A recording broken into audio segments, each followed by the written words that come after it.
Want to rev up your business in a slow year? Let's talk about how to do it. Hi, I'm Wayne Bowles, Profits Unlimited. Been an industry consultant since 1990, and it's that time of the year when a couple things are happening. Kids are going back to school, lawns are slowing down a little bit. We're not quite into our fall seeding and aeration side of things. So, what I want to talk about a little bit today is, when you have that slowdown, and we're going to talk about different types of slowdowns we run into, but what can we do to try to minimize that slowdown that we have? Because I know currently at WLS here, we have got a situation going on where we're a little bit behind statistically last couple months from what our normal income would be for those months, but we knew going into it was probably going to fare that way. And let me explain to you what we've done. But obviously with us for 46 years, we've had what we call a seasonal slowdown mid-July to about mid-August, that time frame when grass is slowing down a little bit, renovations haven't started full push yet, so it's kind of a little bit of a slowdown anyway. But also, we've got a couple other things that are causing a little bit of slowdown for us, and that is what we call service and transition, because of the diversification that we decided to do last year. And what I mean by that is we took some marketing money from landscaping and put it into holiday lighting and landscape lighting, because as you guys know, you've heard me talk about it a little bit, those are two services that we began offering last year. So we knew we would have a time frame there where we solicited our current customers and got a good amount of work out of them, obviously, because that's the best place to start with any new service, because you've already got a great relationship with them. They trust you, they know you, they're willing to spend their money with you. But we knew we were going to have to spend more marketing dollars to build up the normal lead generation, if you will, to have it come through our website or through Google or all the different platforms. And we'll talk a little bit about that in a minute. But so that's another reason that we've got a little bit of a slowdown. May and June are off a little bit, if you will, from our normal income that we would have during those months. And last but not least, something that I wanted to discuss a little bit was consumers aren't spending, we don't think, like they were. And I guess the biggest question of that would be why, right? Why do we perceive that consumers aren't spending? And I think there's a lot of reasons for it, but for the sake of time today, I want to talk just about a few things that we can directly correlate to it. And number one is some people are still a little bit concerned with the economy, not sure how the economy is going to go. From a residential and commercial standpoint, maybe they're holding on to it a little bit longer. Another thing that we're looking at as maybe a position from a client's perspective of why they're not spending is, I know COVID's a couple of years out now, but people were at home, and during that, I know for us, we had a big push of people that were spending money on landscaping during the COVID years. So, we're contributing or attributing, not contributing,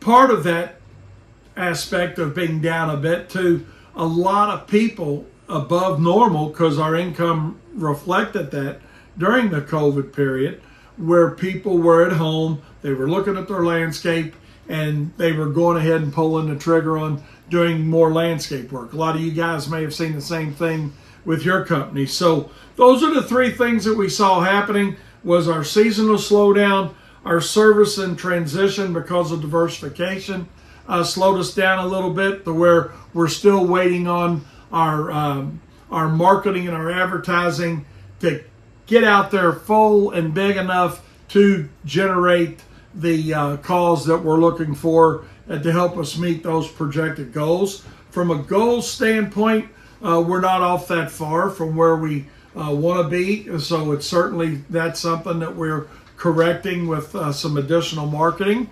But Another thing that we're looking at that may have caused the consumer spending to be a little bit different was just the overall general increase in cost of living. I share our own personal experiences with you. So when you're looking at your own company, you're open and forthcoming with yourself and saying, okay, let's just don't blame it on the economy. Let's look at maybe something you're doing within your own business, and then what's the solution to all of it, regardless of what the reason is.